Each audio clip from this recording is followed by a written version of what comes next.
back to episode 5 of the Schneitmares podcast. I'm your friend. I'm your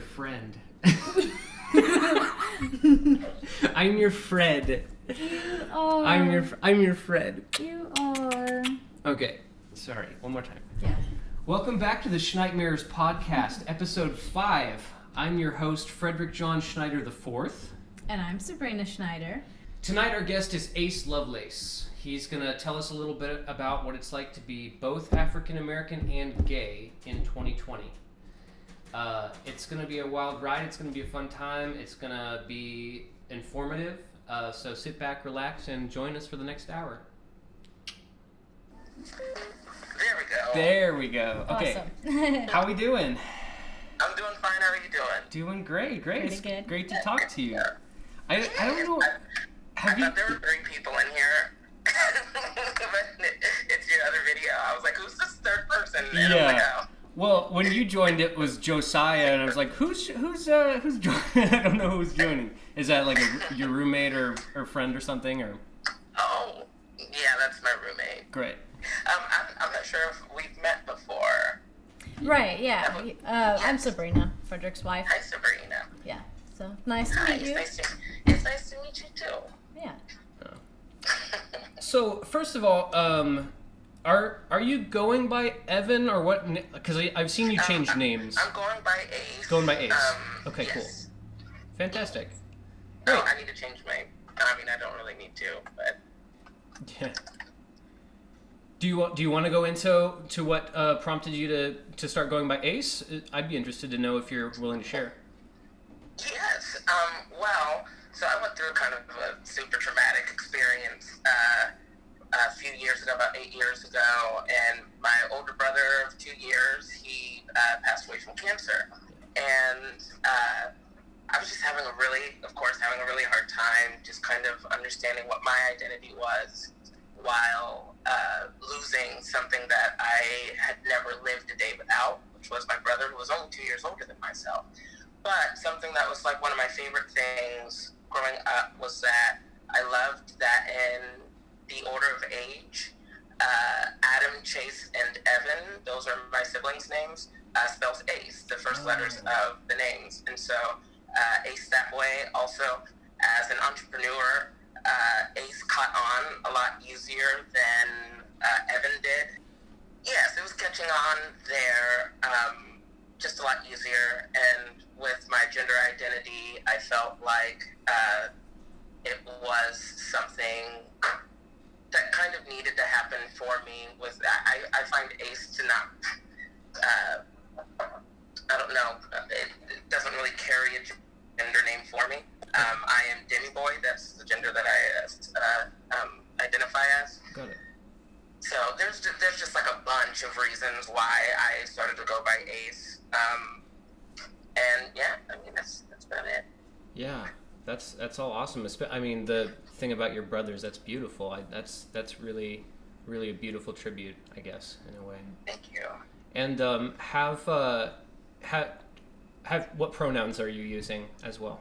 I'm not 100% sure because Demi Boy is a spectrum of how much I identify as male to female. It's mostly male, but then there is a certain percentage that is female, and so I'm not sure. I think that I would go by he, him, or they, there. Okay, got it. Yes. All right. Good to know. Well, so I guess diving in, how are you doing and feeling right now with all the spotlight on racial inequality and violence and all of that? How's your mental health? My mental health is horrible right now. I'm just going a little crazy. I just changed my medication, and so my brain chemistry is changing, and so just all of this kind of with COVID and then the protest starting, and I'm supposed to be moving into a new apartment, but because of COVID, the sheriffs couldn't go out for the eviction for somebody that I have a reserved room after they get evicted. Oh, wow. And so then the protests are happening, so I've been waiting for 2 months for to be able to move into my own apartment, so I'm just getting a little restless. Yeah, that's a lot. Yeah, it's a lot. but when it comes to like the protests and stuff like that, because this is it, the whole thing. I'm a very open person when it comes to how I speak about things. I will say exactly what I feel in the moment, even if it's completely wrong for me to say it at the time. I'll apologize if I'm completely, wrong. But I've been saying this stuff forever, and so it's just kind of frustrating to see what's going on now when it seems like it should be obvious that this has been going on for a long time, and that it took somebody to die for us to be like, oh, okay, well, I guess now police brutality is a thing because they had to witness it. I mean, I didn't watch the video because I was like, it's like watching the Titanic and hoping that the Titanic doesn't sink. And so I'm like, I'm not going to watch that because that's also traumatizing. Sure. I have PTSD as well. And so I didn't go to any of the protests just because I can't be around large groups of people like that. And with my mom, I just don't want her to have to worry about me also out there. So it's to protect my parents from ever worrying about me because, they had it hard themselves, and, I want to protect them like that. Yeah. Right. Yeah. Definitely. Here's a question. What would you like to see more of or less of from white friends, white allies? Yeah. It's very interesting because I have some white friends that are really, people are reaching out and saying hello, and sometimes I'm just like, I don't want to talk about this right now. Yeah. But I appreciate the fact that they thought about me so much that I let that go. And I talked to them about it because that means somebody loves you a lot if they show you that love that way, and I should accept that. But when it comes to what I want more, you'll see that some people are just kind of doing this because they're bored. I said that this guy, he was only protesting because, he ran out of shows to watch on Netflix and that he was really bored. Because he said to me, you're welcome for protesting during a disagreement. And I was like, That's ridiculous. Yeah. Right, but he's out there protesting. And so then it's like, okay, is this a vanity project? Is this a pageant? What exactly is this? Why is he doing it? But that's not for me to judge. That's between him and his own process. So, I don't know. Yeah. Maybe less patting yourself on the back for going out to a protest if you aren't in the right place. I mean, like, good job, you did something once. Like, yeah. We're grown people, we're adults, and this guy plays Prince Charming at Disney. Like, he's the most privileged person I've ever seen in my life. He's Prince Charming. It's, I don't know, just saying stuff like that. It's frustrating, but it's also something that's very new to people. And so that's a whole process within your brain to relearn something. And so sometimes some people will lash out because they have to relearn something that is brand new to them and sickening.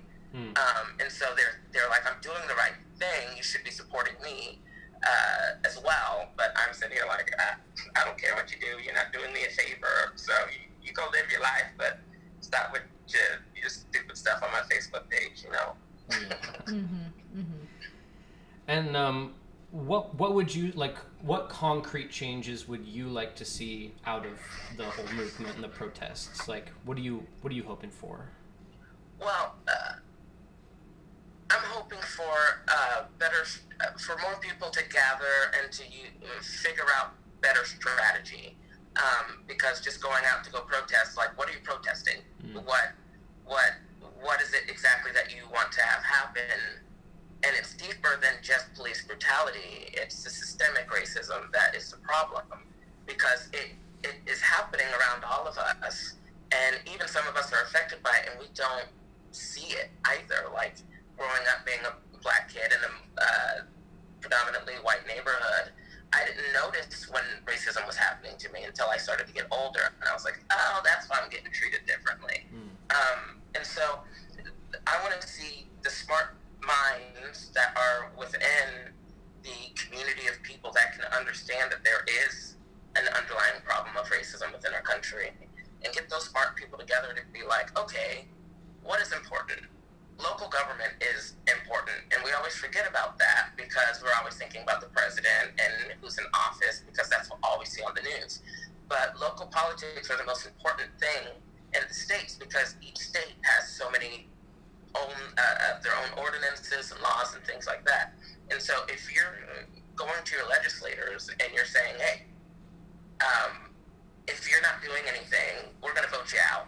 Yeah. So you were talking about local government. And I know you've definitely been passionate and involved in that before. Are you still involved in any way, or what is that like? No, I moved to Kansas City, so I'm not really eligible to be elected in my city anymore. So I just kind of resigned and was like, peace out, goodbye. It was just, that was frustrating. Yeah, in itself, because you weren't, because you were running into a lot of opposition, because was it Olathe, is that right? Yes. Yes. There Tell me was about that. A lot of stuff with the LGBTQ plus community that was not handled correctly by the city council, and I was fighting for that there. Gotcha. Yeah. What was your question? Did I answer your question? Yeah, the question was just what would you what positive change would you like to see come out of the protesting? Yes. Just strategy, and for people to understand that their voice is powerful, and voter suppression is a huge thing, and that we have to really look at that and say, this is horrible. You can't. There are facts and that just say that voter suppression is a thing. Yeah. And as an American, when we have the right to vote, we should really be worried about that, whatever side you're on. That I'm like, do you want to win that bad that you're going to cheat? Mm-hmm. Yeah. It's cheating. It's right. It's like, who can play the game better? But somebody's using cheat codes the whole time. The game can't be fair. So. Sure. I know, and then it's not a free country, and it's not a democracy that patriots are so ecstatic about.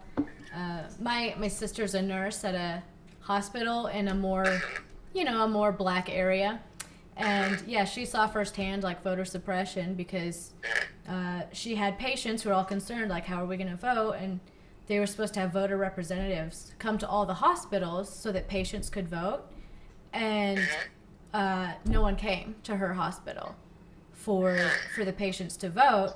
So, she's talking to nurses at other hospitals, and you better believe the more wealthy hospitals in more wealthy areas did have representatives for patients to vote. Yeah. So she saw that firsthand. She told me about it, and I was just like, oh, yeah, it was really messed up. And of course, she felt awful because she's reassuring all her patients, don't worry, someone will come to get your vote. And then no one came. So, yeah. Yeah. So it's very real. Forever. Very real. Yeah. And it's so crazy that, isn't it, okay, so even I find stuff out that I'm like, really? I didn't even realize that things were that bad. The discovery of more and more systemic racism is coming up. The evidence of it is tangible. Yeah. And so, just finding stuff out sometimes, I'm even like, what? That is absolutely insane that this has been going on still forever, and everybody has chosen to not think about it, and so then things escalate, and they explode, and people are angry, and it shouldn't have happened. Everybody should have been like, you know what, slavery didn't end that long ago. Jim Crow didn't end that long ago. Maybe there is still some stuff that's in place that is keeping the brother down. You know what I mean? Right. Yeah. Well, what was your life like growing up? You said you were in a predominantly white neighborhood. Yes. So my dad's a minister, and I grew up in church, and we usually went to predominantly white churches. My parents were they basically helped integrate a lot of the larger churches within Johnson County. City Place Church, as well as Church of the Harvest, they were like the right-hand men of the pastors, and my mom was the pastor's wife, right-hand woman. And what they did was encourage more black cultural music for praise and worship. The choir would sing Brooklyn Tabernacle instead of like Joyful Joyful, the Alleluia, all that stuff. Which then black families felt more comfortable with coming to church. So I grew up around like all white people, and I mean I had a great childhood. I did. It was just tougher. I mean, being a black person it's an inconvenience. It just is, because you don't realize until you get older that everything was just made a little bit harder for you, because doing plays at school, not getting cast because you're black, and that was the only reason. When that's your favorite thing that you've always wanted to do, and then you're told, oh, I thought you guys froze. Okay. No. We're just sitting super still, I guess. Just fascinated, yeah. Yeah, it was interesting. And then also being a gay man, that was pretty tough as well, because I didn't really know what gay was, because it was completely kind of hidden from me. I didn't know what any of it was. I thought a girlfriend was just somebody that, you had. Every guy should have a girlfriend, or you weren't cool. Like, it never really clicked for me, because I was never interested in girls. And so then trying to like figure all that out while being in the church, while being a black man, that's just a lot of, obstacles. But at the end of the day, I used to wish that I wasn't gay. I used to wish that I wasn't black. But now that I've had the opportunity to grow and accept it, I wouldn't change it for anything. I love it. And there was a reason why my family was in Olathe and why we had to deal with all this crap. It's because integration is because equality, it's important, and it's in my blood, facilitating that. So, yeah. Yeah. Yeah. Very cool. Well, I'm glad that you've grown to like be happy with who you are and proud of who you are. Yes, me too. Yeah. Yeah, that's good. So do you look back on growing up in church fondly? Is it mixed? Is it negative mostly? I think more of the betrayal was the hardest thing, because I loved all of the people that I grew up in with church. I loved going to church a lot. If I missed church, especially when I was younger, I would be really upset, because those were most of my friends were at church. And so when I saw people coming out at church and how they responded, I just kind of sneaked out. Like, I found a way to not go to church. I was required to go to church, but I found ways around it, like every Sunday, every Wednesday, because I was starting to come out at school, but not at church. And so after that started, I just started to think of church not very fondly, because I'm like, I get that within the Bible it says a certain thing, but if I hear one more person say, love the sinner, hate the sin, or whatever that is, it was going to make me vomit, because I'm like, that's not a compliment. That doesn't show love, because that love is conditional. And, the word says that unconditional love is what God gives us. And so why wouldn't you, as people who believe in that Bible, be able to do the same thing for me when I fight for you any day, when it came to your rights as a human being to have the free will that God gave you? Yeah. And how about growing up and then eventually teaching in like Christian theater programs? Was that any more welcoming, or was it just as much of like, it was worse. It was worse. Because I had to hide it, and because I think I'm answering. Can you wait? Hold on. Can you? ask that question again. I want to make sure that I'm answering this correctly. Yes. So you were both a student and then eventually a teacher in like prominent Christian theater programs. You were my teacher in dance at one point, which is how I know you, and that was a really fun time for me. You were one of my favorite teachers there. So yeah. So I'll just say that.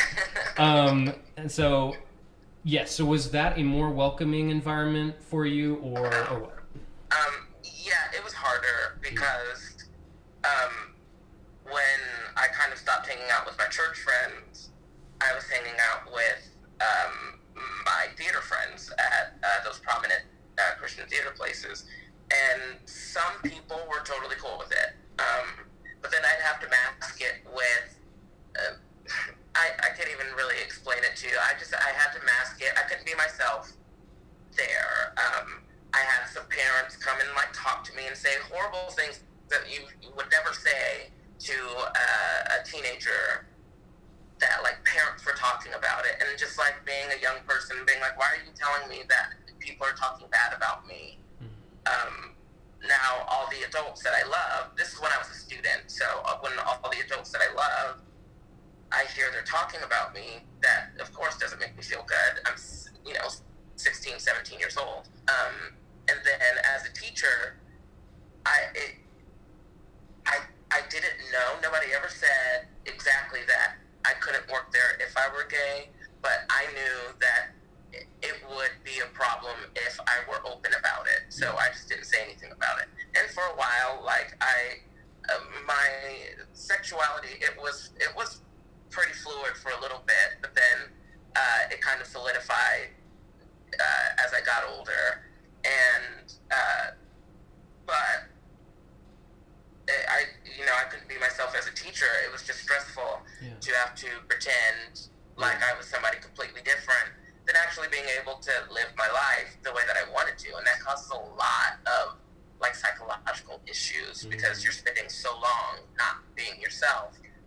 It just takes longer for you to get there later on when you pull yourself away from a toxic situation. Sure.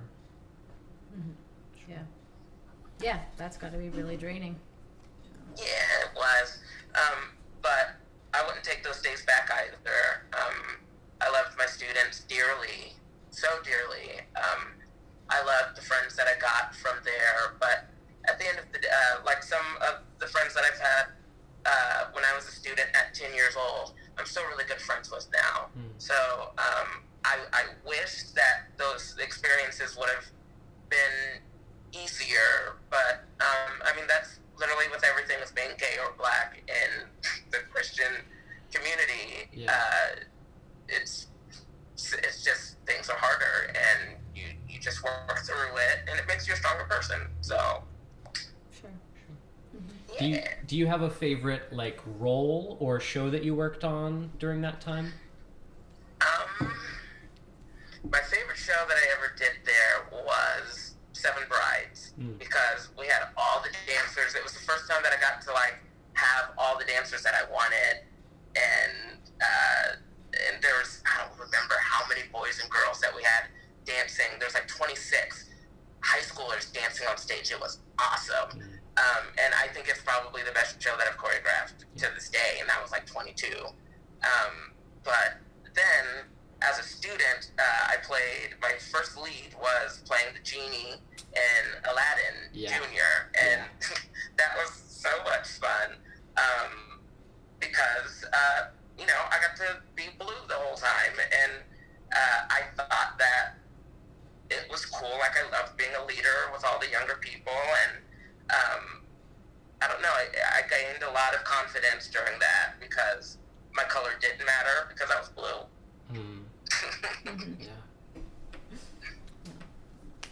Well, what are you up to lately? Do you have any like dance or choreography projects that you're working on?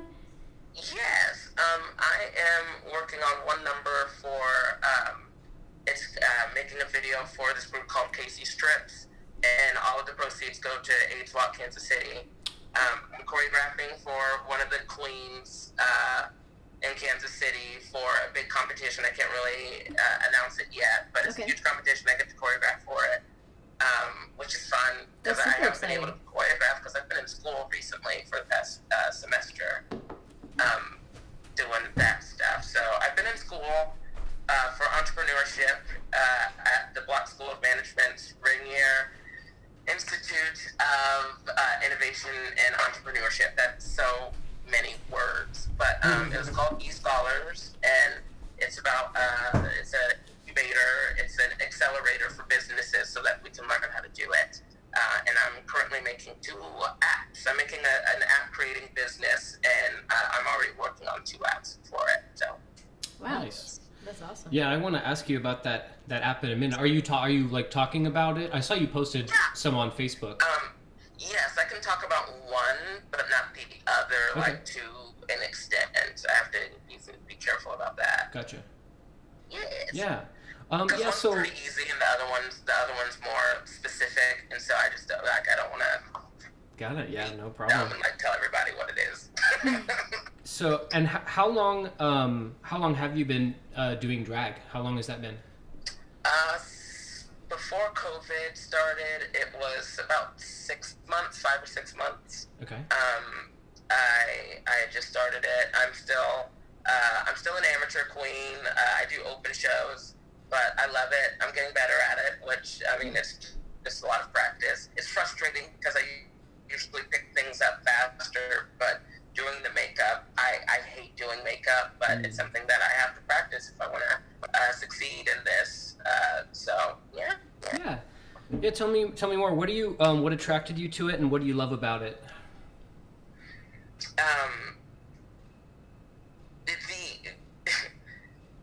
I had a few friends that told me I'd be a good drag queen. I didn't know if I wanted to do it or not, but I started to find out that I didn't really have an outlet to continue performing unless I would do shows, but those were way too time consuming. Sure. And so I was like, well, I can just do a number a week, throw some blush on, some mascara, and then dance in some 6-inch stilettos and some tights and a leotard. Like, it's just fun.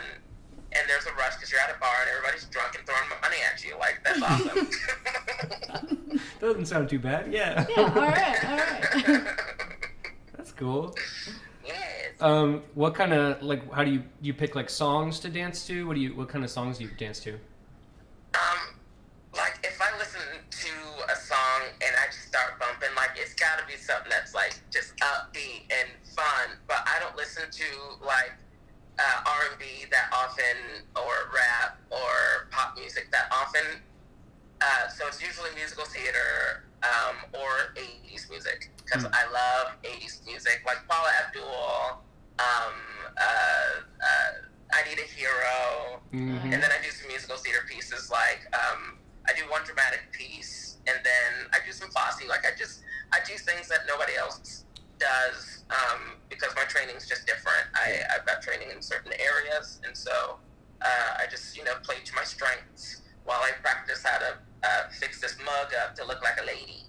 Nice. So where do you perform at usually, or does that vary?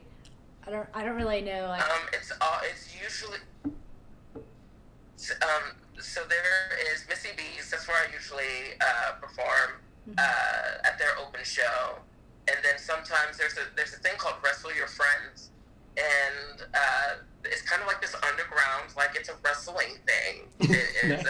It's an event for LGBTQ plus people and allies to come and, like, actually wrestle their friends, and it's awesome. And every event is for charity, and so they'll give it to different LGBTQ plus charities and things like that.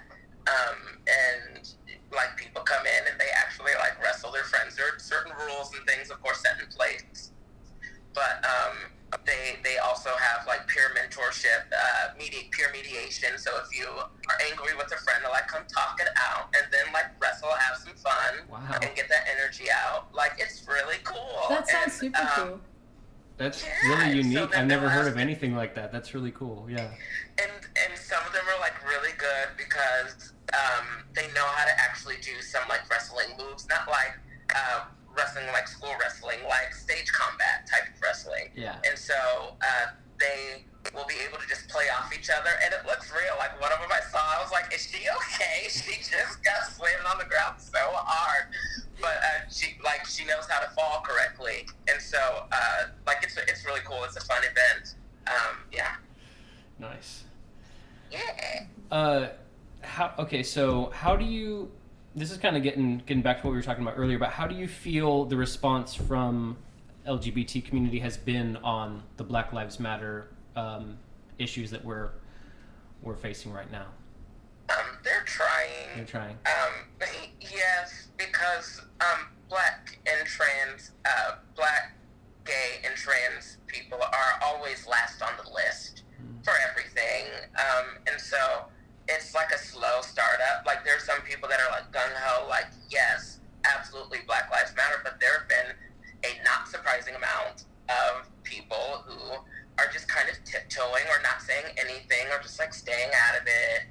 And that's because the gay community is one of the most racist communities that I've ever been a part of.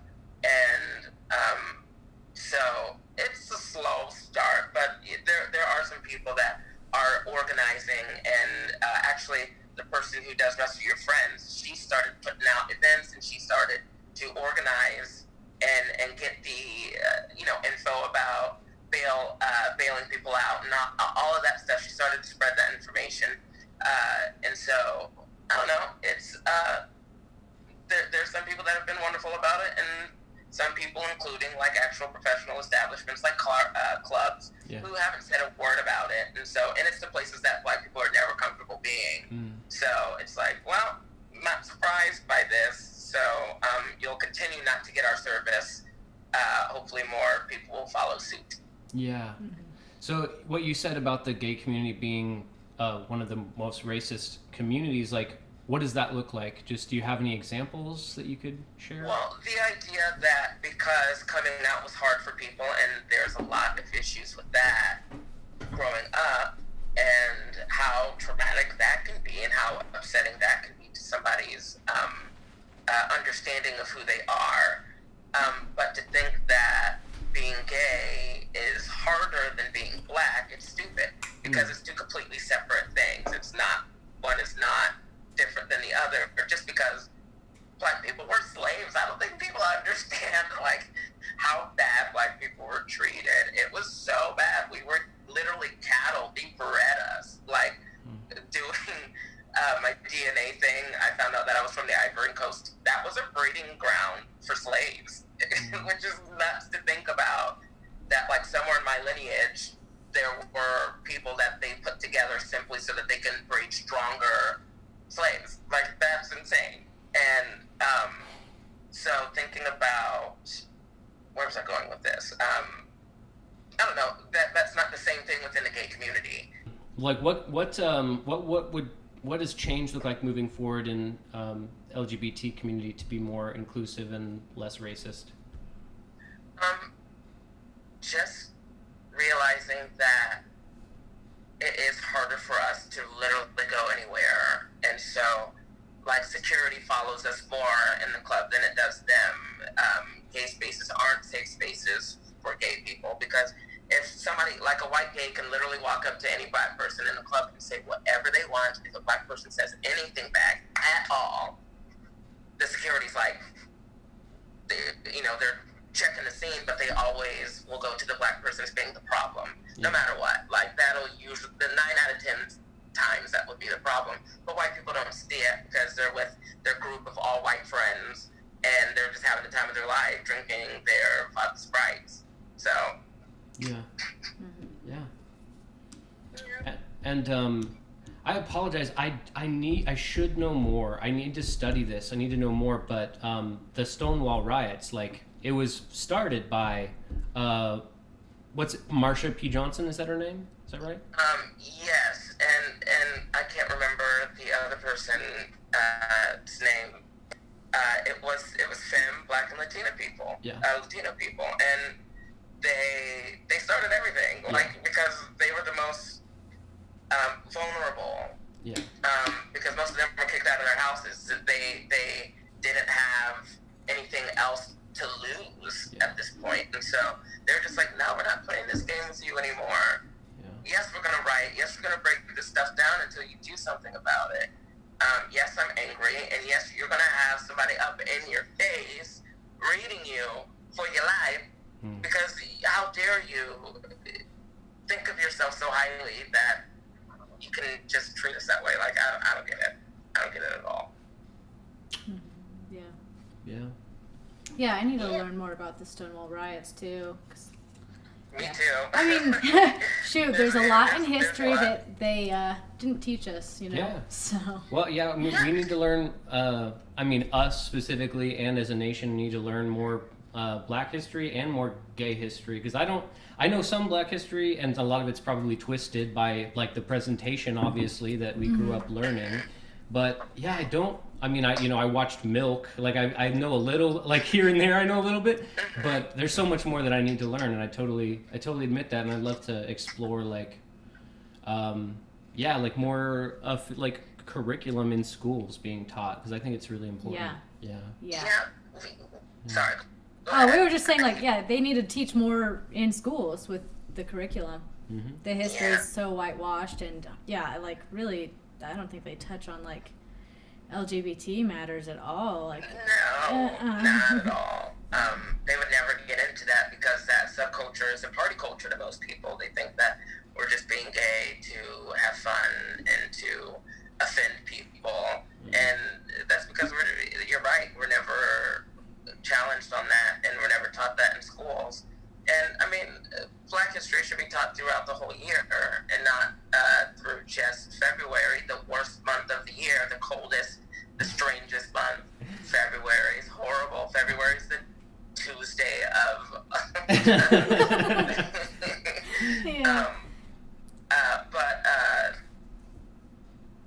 Yes, they just talk about, like, oh, Rosa Parks, she peacefully protested. The sit-ins, that happened. Yeah. Martin Luther King Jr., they just, like, touch on people. Yeah. They, like, I didn't know anything. There were so many times that, like, we do reports, and I wouldn't know what to do my report on. And my teacher would basically, like, tell me that I should do something on Black history. Like, I would have rather done something on, us landing on the moon, but every time I had to basically educate my fellow classmates on Black history, and that's not what I wanted to do. That's not my job. I'm in 6th grade. I'm in 4th grade. I'm just like every other kid. I just want to, and so I would never do them. I never did those reports because I don't want to read about, like, how my ancestors were treated horribly when I'm 10 years old. That's not fun. Wow. I want to hear about the person who landed on the moon, because that interests me, because I can see the moon up there. I can't see any of that. It's not like I can look up at the moon and say I want to go up to the moon, and maybe one day that's a possibility. Yeah. So. Yeah. And this June is Pride Month, right? Yes. So do you think it's going to look different this year? How's it? Yes. What do you think? It was postponed until November. Oh. The Pride Week. Pride Week. Okay. Yeah. But Pride, it'll look a lot different. It will, and sometimes I'm just worried about this becoming a fad, and for people, like, things not to change at all. But there's more Black Lives Matter flags up. It's going to be the same Pride, the same old everyday Pride, same old everyday gay thing that is now. It's now a fad to wear a brown fist on your shirt that says BLM with a rainbow on it. Yeah. I'm skeptical that things are going to change within a gay community about this, because that's a different type of systemic racism, and it affects us differently, because it's not laws, but it's just treatment and being basically invisible. But that's life. It shouldn't be, but that's just the way it is. And at some point you have to just say, okay, that's the way it is. I'm going to fight whatever. I'm going to say whatever I'm going to say about it, but I just have to, accept that it's going to be tougher, and hopefully the younger generations after me won't have to deal with it as much. And I'm pretty sure it's moving in that direction pretty well within the gay community. They're a lot more accepting. Good. The younger gays. That's good. Yeah, that is good. Yes. So tell me about that app that you're working on that you're able to talk about. Ooh, so one app it's a drag app. it's for drag performers, and it's kind of a social media platform, just a little bit on a smaller scale. It's just going to be in Kansas City. But the one I'm most excited for, it's it's for the theater industry. It's a whole system. It's a project management system. It's a database, and and it helps express auditions, helps them move quicker, and it also gets rid of the headshot and resume, because we use a lot of resources in the theater industry, like unapologetically. And so this would get rid of headshots and resumes, which, like, there's auditions every day happening in New York, and each and every one of those people bring a headshot and resume on glossy paper, almost all of them on glossy paper, and that's unrecyclable. Like, our carbon footprint is so high that I'm like, let me create an app that we're going to beta test here in Kansas City, and then hopefully it will spread across the nation, just to connect. I think each ecosystem, each theater community, their individual ecosystem needs to have clear communication on all sides through every entity. And so once we have that, we save money. Communication, good strong foundations. It helps with everything. It helps economically, it helps ethically, and you save a little bit of money, a lot of money. Yeah. But so that's that. That sounds amazing. Yeah, very That sounds cool. really helpful. Yeah, that's really cool. So is there anything like on your heart to talk about? Maybe anything from what we've talked about, or anything else? Because go ahead if there's anything. Not really. I think I've pretty much touched you guys asked some really great questions. Pretty much everything that I've touched on is kind of what I've been thinking lately. Other than I've been thinking a lot about the way that I think and the way that I learn, and how creativity is something that's not really taught. It's something that's natural, that comes to children, and then we lose it at some point, because at some point it becomes unimportant. And I think that doing exercises with children of using, like, widening their inner eye, your inner eye, Are you thinking of the third eye? your mind's eye, Oh, your okay, mind's eye. The Strengthening real that and version being- of what it's third. Yeah. Feel the eye head. Yeah. But your mind's eye, and stretching that out and really seeing things vividly within your mind, because when your eyes are closed, your reality, I mean, it's just that your lids are over your eyes are still there, like your consciousness is still there. Yeah. And so being able to stretch that out and use it as a muscle, those trees in your brain, they start to form, and you can use your creativity more. And so that's something that you lose, because other things are more important, and so those trees start to grow within your brain. And so I've always been a person, I'm like, creativity saves nations, creativity saves business, creativity saves imagination is what creates literally everything that we see around us. Absolutely. Including math, and seeing the genius of what math is. That is to be able to teach that takes creativity. It's not it takes both. It takes the creative side and the other side of the brain. Yeah. They usually like the logical side. I don't know. Yes. I always hate that, because they're like, well, you're creative, so you're not very logical. And I'm like, what is that? What? What do you think about those people who say they're not creative? Do you think everybody's creative and it's just repressed? Oh, yeah. Yeah. Yes, it's just repressed, especially in men, because I always say this: men are for war because they're expendable, and women are treated like incubators, and that's how it's been since the beginning of time, and I think that's absolutely ridiculous. And so men are never taught how to be creative, or they lose it at some point unless they're really good at some type of art or something. But I know people that were incredibly talented at art whose parents said, like, no, that's that's too effeminate. You can't go into that. You have to go into something like sports, or you have to go into something like engineering. But I'm like, that could have been the next Van Gogh, and this person's not going to even notice that. Or that's a lost opportunity for a person, because creativity is not something that little boys are allowed to do. And a lot of times, even women get the same thing, but they're put into a certain category of what creativity that they're allowed to express. You know, like it's pink, it's bright, and blah, blah, blah, blah, blah, and these are girl colors, and these are boy colors, and that's all stupid. That's all completely fabricated. It's all made up. And so you can't be creative when there are boundaries within what you can do. I think that's what has kind of created basically everything that's wrong with the world, because I think creativity is truth, because it comes from the mind. Creativity, not just like anything that people put out that they call art, but I mean just being able to make something in your mind and create it. I mean, that's a beautiful thing. This mug is beautiful.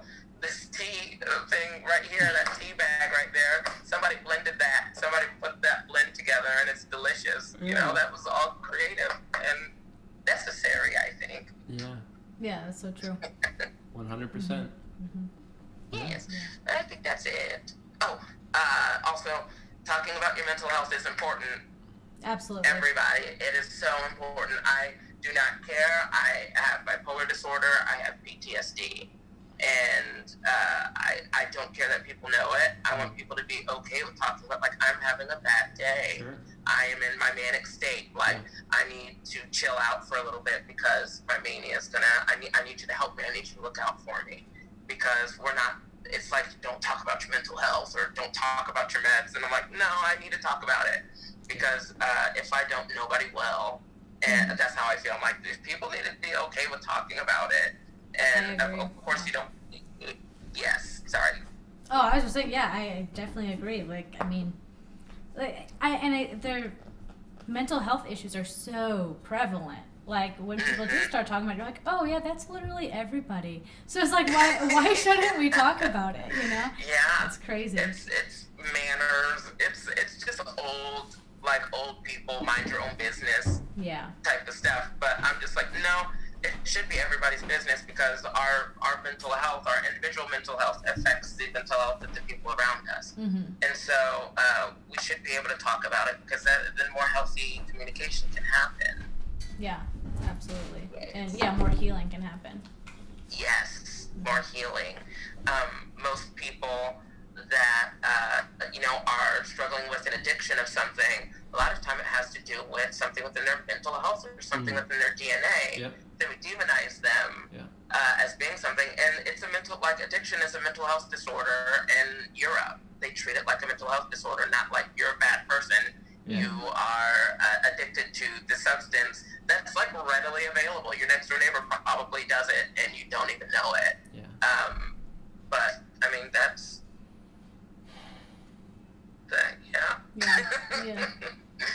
yeah. A lot of areas in life where there's a lot of progress that needs to be made, and I think we've touched on a lot of them tonight. Yeah, 100%. There's a lot that needs to happen. There's a lot of change that needs to happen. I think we can all agree on that. But I think this is good. I think we're doing a good job. It's of course we don't know what the right way to do things is. We just can't let this fizzle out. We've got to continue to do this, because if we don't, it's going to be the same stuff. It's just going to keep getting worse. And at some point, we have to take responsibility for it. It's our baby, and we have to care for it, because it takes care of us. So I don't know. Yeah. Well, we got through all the questions that I wrote down. Okay. And so I guess I just want to thank you again for taking the time, and it's been really great talking to you, great seeing you again, and It has been. It's been wonderful seeing you, and it's wonderful to meet you. Yeah, nice to meet you too. Yeah. Yes. Well, thank you all for having me. I had a lot of fun today talking with you guys, and I felt very safe. I felt very open to talk about it. And you guys' smiles are so sweet. Aww. Thank you, man. Thanks. All right. Well, thank you. Absolutely. Wish you the best, and Yeah. Yeah. Take care. thank you again. All All right. right, man. All right. Have an All right, awesome bye-bye. day. Bye. Good night. Good